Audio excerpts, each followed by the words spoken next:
पे बात करने के लिए लाइव हैं। तो जो लाइव हैं हम वो बहुजन एकता की बात करने के लिए आज हम लाइव हैं। बहुजन एकता हमारे बीच कैसे आई, इसी विषय पर हमें चर्चा करनी है। आज हमें अपनी कमियों के बारे में चर्चा करनी है कि हम कमी कहां से कर रहे हैं। हम कुछ साथी बोल रहे हैं आवाज नहीं आ रही है, तो आग्रह का पुनः एक बार कंफर्म करें कि क्या मेरी आवाज आप तक पहुंच रही है। अब आवाज आ रही है, मैंने थोड़ा माइक ऊपर लगा लिया है, तो क्या आवाज अब सही आ रही है? जो भी साथी जुड़े हों वो मुझे बताएं अब इस समय क्या मेरी आवाज आ रही है। बिल्कुल, बहुत बहुत धन्यवाद राजाराम भारती जी। तो हमारे जो आज चर्चा का विषय है वो हमारे अंदर ओबीसी समाज के अंदर और हमारे एससी समाज के अंदर कौन सी ऐसी विषमताएं हैं जो घर कर गई हैं, जिसकी वजह से ये बहुजन एकता हमारी हाशिए पे जाके खड़ी हुई है। इसी विषय में आज चर्चा है हमारी। बहुजन एकता के लिए हमें करना क्या होगा, क्योंकि मैं समझता हूं जिस दिन मान्यवर साहब की सांसें थमी थी उसी दिन बहुजन एकता की वो जो एक परिपाटी बन रही थी इन दोनों के एक होने की, वो उन्हीं की सांसों के साथ वहीं पर ये खत्म हो गया बहुजन एकता की बात। तो निश्चित तौर पर हम ये नहीं कहेंगे कि बहुजन एकता बनी ही नहीं, बहुजन एकता बनी और बहुजन एकता ने हमें सत्ता तक पहुंचाया। तो आज इस विषय में हम ये चर्चा करेंगे कि मान्यवर साहब के सांसों के साथ जो सिलसिला थमा था उस सिलसिले को हम कैसे आगे बढ़ाएं। उसके लिए हम सभी ओबीसी भाइयों की सबसे बड़ी जिम्मेदारी बनती है कि हम समाज में एकता लाने के लिए, अपने लोगों को साथ लाने के लिए हम क्या कर सकते हैं, क्या त्याग कर सकते हैं, क्या हमें सैक्रिफाइस करना पड़ेगा, ये हमें तय करना होगा। जब तक हम ये तय नहीं करेंगे तब तक बहुजन एकता अपनी गति पे नहीं आएगी। और अगर बहुजन एकता अपनी गति पे नहीं आएगी, सही दिशा में नहीं आएगी, तो निश्चित तौर पर आप ये समझ लीजिए कि हम जैसे आप देख रहे हैं ये बुलडोजर जो चल रहे हैं, ये बुलडोजर हमारे अपनों पे ही चल रहे हैं। आज इनकी शुरुआत केवल अपराध का नाम लेके है, अवैध निर्माण का नाम लेके है, जबकि आज अगर अपराध इसको जो अवैध निर्माण है इस निर्माण की चर्चा करेंगे तो भारत के जितने भी मंदिर बने हुए हैं, जितने भी धर्म के आडंबर के केंद्र बने हुए हैं, ये सभी के सभी अवैध हैं। लेकिन इन पे बुलडोजर कभी नहीं चलाया जाएगा, क्योंकि इनके ही समाज के को धन वहां से प्राप्त हो रहा है, उनको धन मिल रहा है। तो आज क्यों बहुजन एकता की जरूरत क्यों है, इस पे हमें चर्चा करनी है। क्योंकि जो हमें चर्चा करनी है वो है बहुजन एकता की। आज जो हम इन विषम परिस्थितियों में जीवन जी रहे हैं, एक डर का माहौल हमारे हर भाई के दिलो दिमाग में छाया हुआ है। उस डर के माहौल को कैसे खत्म किया जाए, उसका खत्म करने का केवल एक ही जरिया है, एक ही रास्ता है। वो रास्ता है बहुजन समाज बनाओ। जब तक हम बहुजन समाज, जब तक जी मुझे मालूम है वो उल्टा आ रहा है, आप सभी वो पीछे ना देखें, क्योंकि पीछे वो लगा हुआ है और लाइट अभी चली गई थी, इसलिए ऐसा है। अगर लाइट होती तो मैं दूसरी दिशा में बैठा होता। लाइट गई हुई है जिसकी वजह से मुझे इस साइड में बैठना पड़ रहा है। तो आप सभी पीछे वाले सीन को ना देखें। आप जो हम चर्चा कर रहे हैं आज, उस चर्चा पर हमें बात करनी है। वो चर्चा है बहुजन एकता की, बहुजन समाज बनाओ की। क्योंकि हम बारी बारी से मारे जा रहे हैं कि कोई भी ओबीसी एससी की जाति ऐसी नहीं है जो आज हिंदू के प्रहार से जिनके ऊपर वार ना हो रहा हो। आज स्थितियां हमारे लिए बहुत भयंकर और नागवर हैं। आज जो बहुजन एकता की बात मैं कर रहा हूं, यह हमारे लिए, हमारी सुरक्षा के लिए नितांत आवश्यक है। तो आप सभी से मैं आग्रह करता हूं कि अगर आप सभी इस बहुजन एकता को बढ़ा लेते हैं, बहुजन एकता को कायम कर लेते हैं, तो निश्चित तौर पर मनुवादियों के हौसले पस्त होंगे और वो आपके बारे में बात करेंगे, आपके बारे में सोचेंगे। अभी तो वो केवल आपको कैसे परेशान करें, कैसे हतोत्साहित करें, कहीं आपको डॉक्टर अंबेडकर की जयंती नहीं मनाने दे रहे हैं, कहीं मूंछों पे वार कर रहे हैं, कभी घोड़ी पे नहीं चढ़ने दे रहे हैं, लेकिन हम बहुतायत हैं। इनकी क्या औकात कि ये हमें ऐसी चीजों से रोक लें। इनकी इतनी हैसियत नहीं है। इनकी हैसियत तभी बनती है जब हम एकजुट नहीं होते हैं। तो हमें आज बात करनी है अपनी एकजुटता की। वो एकजुटता होगी कैसे? वो हमारे 5 सूत्रों में निहित है। मैं लगातार पीछे जब भी मैंने बहुजन एकता की बात की है, उस बहुजन एकता में मेरा 5 सूत्रीय एक मिशन है, यो कार्यक्रम है। अगर उस 5 सूत्रीय कार्यक्रम पे हम काम करते हैं तो हमारी एकता के साथ साथ हम लोगों के बीच में आपसी सद्भाव भी बढ़ेगा और हमारी एकता भी बनेगी। वो हमारी जो 5 सूत्रीय जो प्रोग्राम है वो है सिट टुगेदर, मतलब हम साथ साथ बैठे उठे, यानी हम लोगों के बीच में आपस में बैठने का सिलसिला, एक दूसरे से बातचीत करने का सिलसिला हमें बढ़ाना होगा। एक दूसरे से बात करनी होगी, अपनी समस्याओं को बताना होगा कि कौन सी समस्या से आप ग्रसित हो। जैसे मैं किसी भी व्यक्ति से बात करता हूं जो समाज से पीड़ित और प्रताड़ित है, तो उससे मुझे जानकारी करनी होगी कि आज यादव से समस्या समाज में किन बातों को लेके आ रही है। यानी सिट टुगेदर, जब साथ बैठेंगे तो साथ में ये चर्चा करेंगे कि हमारी दिक्कत क्या है, हमारी समस्या क्या है। तो जब साथ बैठेंगे तो हम एक दूसरे के करीब होंगे, एक दूसरे को समझेंगे। अब बात आती है साथ बैठेंगे तो क्या होगा, साथ बैठने से क्या होगा? नहीं साहब, साथ जब बैठोगे तो थिंक टुगेदर, यानी आप सोचना भी साथ साथ शुरू करोगे। यानी जो समस्या है उसके बारे में बराबर आप सभी दोनों लोग सोचोगे कि आज इस समस्या का निराकरण क्या है, इस समस्या का हल क्या है। जब हम थिंक टुगेदर यानी सोचने लगेंगे साथ साथ, तो निश्चित तौर पर हमारी जो समाज की जो लोगों को प्रताड़ित करने की या हमारे जो शाब्दिक भाषा शैली है उसमें बदलाव होगा। क्योंकि मोस्टली तौर पर आज समाज में जो जातिगत संबोधन है एक दूसरे के प्रति, उन्हीं शब्दों में हमें एक दूसरे से अलग करने के वो शब्द छिपे हुए हैं और उन शब्दों को हमें ढूंढना होगा कि कौन से वो शब्द हैं जिससे हमारा साथी आहत होता है।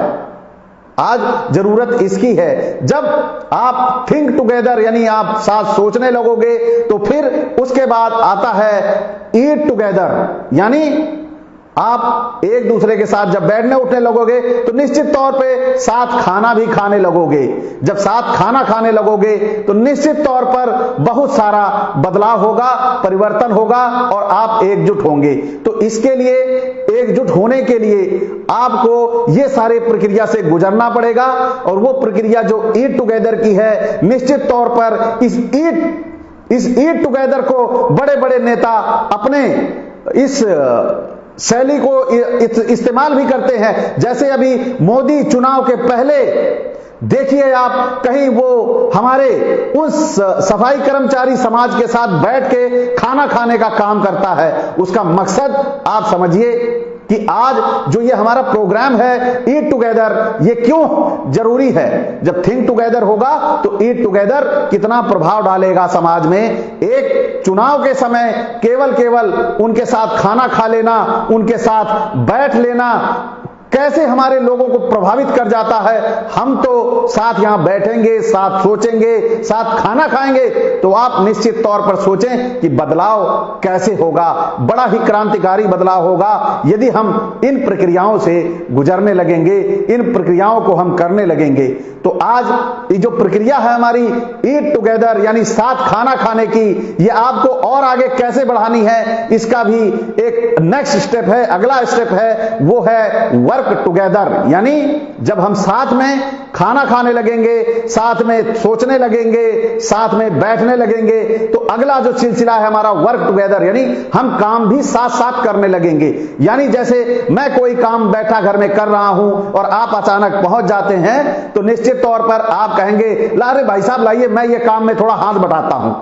निश्चित तौर पर जब आप आगे बढ़कर वो काम करने के लिए आगे बढ़ेंगे, तो सामने वाले के दिल में वो जगह बनेगी, वो आपके लिए वो सोच बनेगी कि नहीं देखिए हमारे साथ ये कैसे काम करने के लिए तैयार हो रहे हैं। यानी वो अपनत्व का भाव जगेगा, जो भाव आपको सामाजिक एकता की तरफ ले जाएगा, सामाजिक एकजुटता की तरफ ले जाएगा।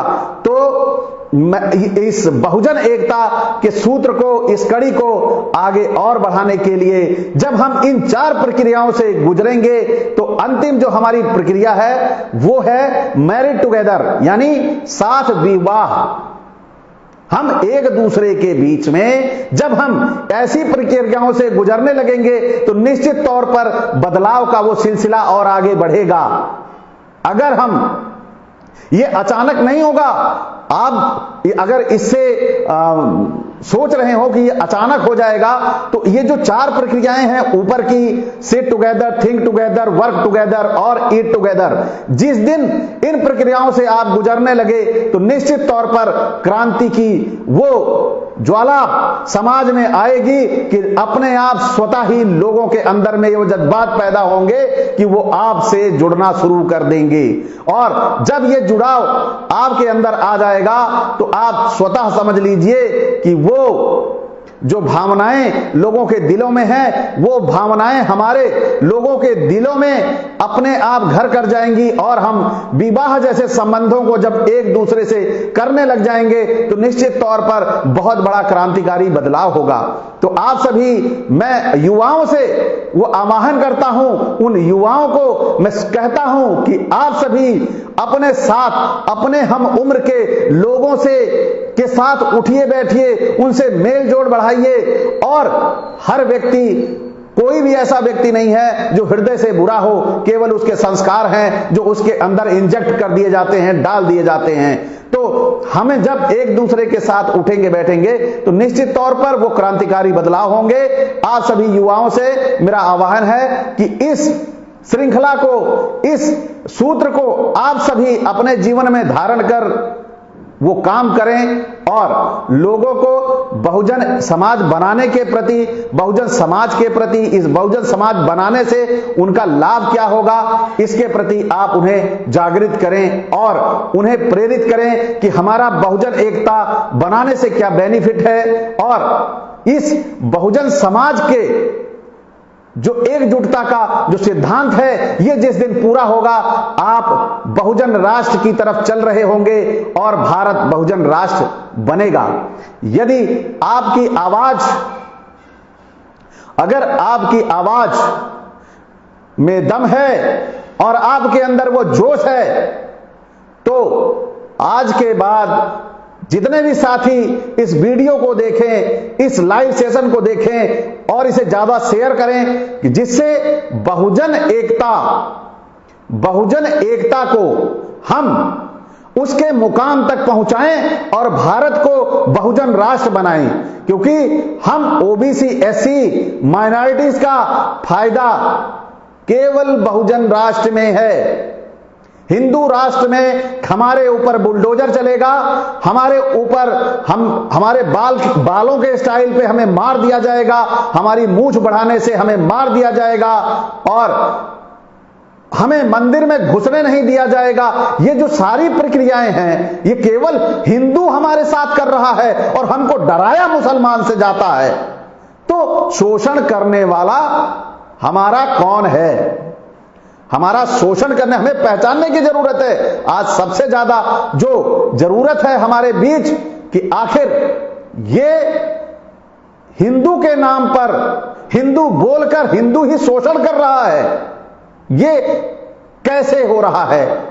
क्योंकि ये इसलिए हो रहा है कि जरूरत है हमें, हम अपनों को नहीं पहचान रहे हैं, हम उनको तवज्जो और तरजीह दे रहे हैं। तो आज सब जरूरत है हमें बहुजन राष्ट्र बनाने की, और ये बहुजन राष्ट्र तभी बनेगा जब हम बहुजन एकता को परवान चढ़ाएंगे, बहुजन एकता को मजबूत बनाएंगे। हम सभी एक होंगे, इस बहुजन रूपी छाते के नीचे हम सभी को एक होना होगा, तभी जाकर हम सफल होंगे और उन्नति और विकास सही मायने में कर पाएंगे जब ये देश बहुजन राष्ट्र के नाम से जाना जाएगा। यदि ये बहुजन राष्ट्र के नाम से नहीं जाना गया, ये हिंदू राष्ट्र के नाम से जाना गया, तो आप सभी साथी बखूबी ये जानते हैं कि हिंदू राष्ट्र में हमें बोलने तक का अधिकार नहीं है। मैं जानता हूं कि ये जो मैं बोल रहा हूं, कभी भी मेरे घर पे बुलडोजर चला दिया जाएगा, मुझे लेकिन तनिक भी इसकी परवाह नहीं है, क्योंकि इसके पहले उनका बुलडोजर मुझ पे चले, मैं भी योगी की ही तरह बन जाऊंगा। यानी जैसे उसके आगे पीछे कोई नहीं है, मैं भी परिवार का त्याग कर दूंगा। तो देखता हूं, मैं भी किसी बुद्ध विहार में जाके रहना शुरू कर दूंगा, देखता हूं इसकी कितनी औकात है, ये कैसे बुलडोजर चलाता है।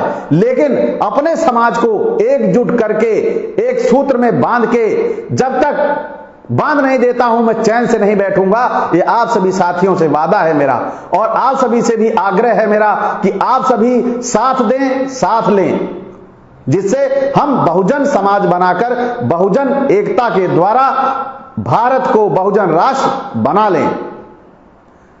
तो इससे ज्यादा मैं ना बोलते हुए आप सभी साथियों से पुनः एक बार, बहुत सारे साथी हमारे नए जुड़े और कुछ तो जो जुड़े थे जुड़ के वो चले भी गए क्योंकि जल्दी में थे, उन्हें काम की जल्दी है, उन्हें इतनी जल्दी है कि वो बहुत जल्दी अपने काम को छोड़ना नहीं चाहते अपने परिवार के लिए, क्योंकि वो सुरक्षित हैं, वो मनवादियों के चरण पकड़ने में माहिर हैं।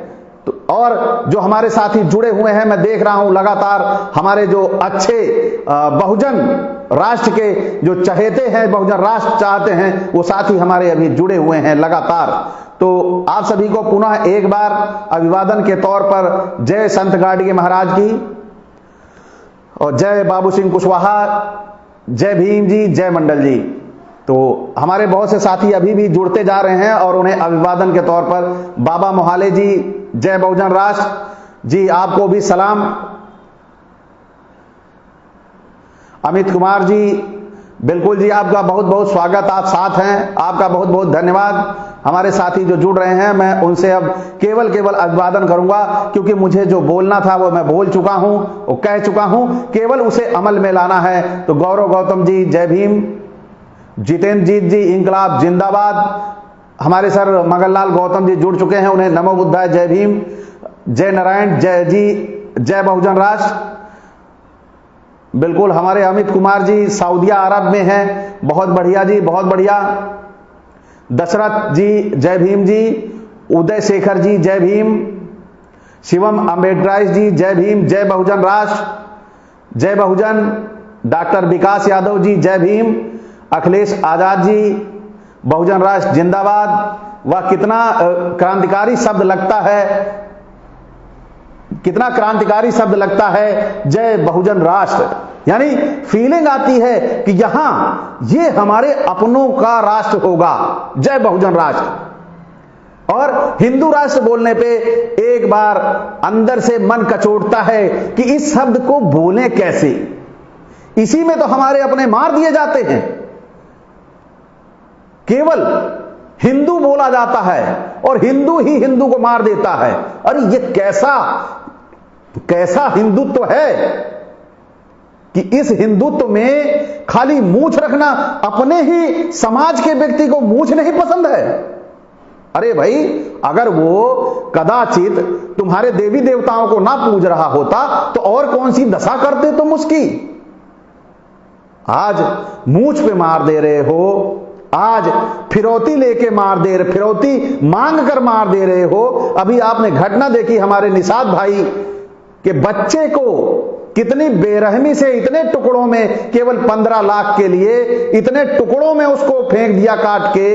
इन आतताई आतंकवादियों ने, आतंकवादी ये मुस्लिम समाज को बोलते हैं, मुसलमानों को बोलते हैं, लेकिन असली आतंकवादी ये जो तथाकथित हिंदू है, हिंदू बना हुआ है, हिंदू के नाम पर हिंदुओं का शोषण कर रहा है, असली आतंकवादी ये है। इसे पहचानने की जरूरत है। आज हमारा शोषण करने के लिए कोई बाहर से मुस्लिम नहीं आ रहा है। ये जो हिंदू हैं यही हिंदू का शोषण कर रहे हैं। कहते तो हैं ये हिंदू, लेकिन हिंदू को ये मानते नहीं। हिंदू का मतलब ये केवल ब्राह्मण समाज है, ब्राह्मण समाज को मानते हैं। यानी ब्राह्मण ही हिंदू है, बाकी और कोई हिंदू नहीं है। बाकी और सबका शोषण करो, चाहे वो जात के नाम पे शोषण हो, चाहे वो मूछों के नाम पे हो, चाहे वो मंदिर में प्रवेश के नाम पे हो, चाहे वो घोड़ी चढ़ने के नाम पे हो, चाहे वो रोजगार के नाम पे हो, चाहे वो समाज के नाम पे हो। तो वो जो शोषण ये कर रहे हैं वो हिंदू बोल कर रहे हैं, अपना कह के शोषण कर रहे हैं। इससे गिरी सोच किसकी हो सकती है। और इन्हीं के समाज की जो धर्म की परिभाषा है, अगर उस धर्म की परिभाषा को अगर हम बोलते हैं तो ऐसे लगता है कि ये उस जो परिभाषा है उससे तो ये बिलोंग ही नहीं करते, उससे इनका कोई नाता ही नहीं है। तो जो इनके धर्म की परिभाषा है इन्होंने कॉपी करी हुई है। वो जो बौद्ध धर्म की 10 परिमिताएं हैं उसी को इन्होंने कॉपी मार रखा है। क्योंकि वो और कॉपी मार के व्यक्ति अमल नहीं कर सकता, केवल कॉपी मार सकता है। उसे फेल करने के लिए इन्होंने कॉपी मारी उन 10 परिमिताओं की, और इन्होंने उसे धर्म के 10 लक्षण बता दिए। तो जो धर्म के 10 लक्षण हैं, इनमें से 0.5% भी गुण इनके अंदर उसका नहीं है। तो इनके अंदर जो ये गुण नहीं है तो ये कैसे हिंदू हैं? ये हिंदू नहीं हैं, ये आतंकी ब्राह्मण हैं, आतंकवादी ब्राह्मण हैं। आज जिसके जिम्मे समाज की सुरक्षा और रक्षा दी गई थी, उन्हीं से ये आतंकवादियों का काम ले रहे हैं, समाज को डराने और धमकाने का काम ले रहे हैं। इन्होंने वर्ण व्यवस्था में जो सिस्टम बनाया था उस सिस्टम में स्वतः ही ये फंस गए हैं। अब ये जो फंसे हैं ना, ये इनके अंतिम मार्ग का ये समय होगा, और इन्हें जब तक अब वापस उसी कटोरे पे न ला दिया तब तक हम लोगों को चैन से बैठना नहीं होगा। ये हमारे लिए सदैव गड्ढा खोदने का काम करते आए हैं और करते रहेंगे। और ये हमारे लिए जब गड्ढा खोदते हैं तो साइड में एक मुस्लिम को खड़ा कर लेते हैं, उसका चेहरा दिखाते हैं और खुद गड्ढे में ये हमको ढकेलते हैं, और कहते हैं कि हिंदू राष्ट्र तभी सुरक्षित होगा जब मुसलमानों को देश से भगा दिया जाएगा। तो आज समझने की जरूरत है कि हमारा शोषण मुस्लिम कभी नहीं किया है। आज लखनऊ में आप सभी देखिए, जितनी भी बड़ी बड़ी बिल्डिंगें और इमारतें पुराने लखनऊ में हैं, उनको सब मुस्लिमों ने बनाया है। और जब भाजपा सरकार रही है, कोई एक बिल्डिंग बड़ी बता दे कि इसने वो बड़ी बिल्डिंग बनाई है। वो बड़ी बिल्डिंग जिसने बनाई है या तो वो मान्या बहन जी होंगी या फिर वो अखिलेश यादव होंगी। तो इनके पास निर्माण के भी गुण नहीं हैं, क्योंकि निर्माण के गुण तो ओबीसी एससी में निहित हैं। ये जो ओबीसी एससी हैं, ये भारत के निर्माता हैं, भारत के निर्माणकर्ता, जो जिनके अपने स्वयं के काम हैं, और इसी निर्माणकर्ता के कंधों पर आज भारत को बहुजन राष्ट्र बनाने की मजबूत जिम्मेदारी अपने कंधों पे उठानी होगी।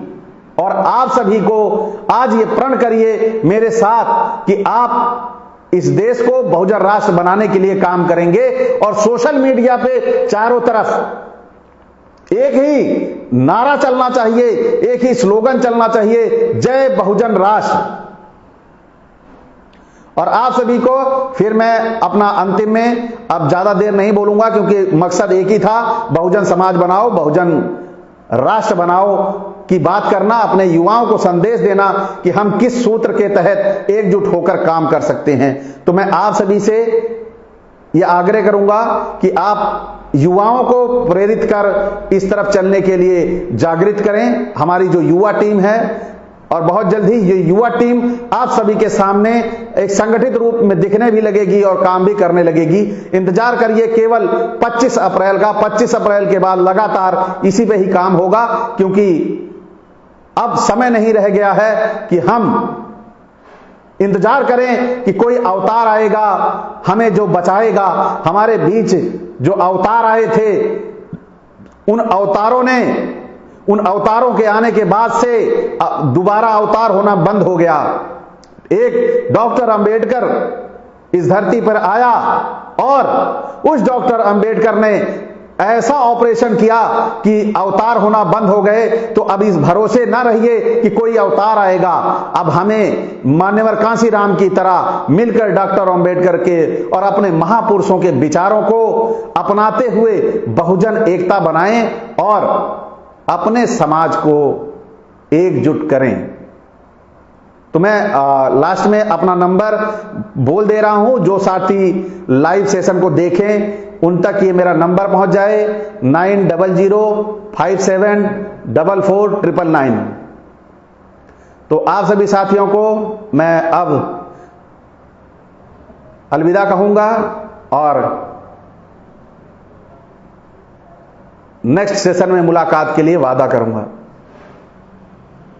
नमो बुद्धाय। जय भीम जी, जय मंडल, जय पेरियार जी।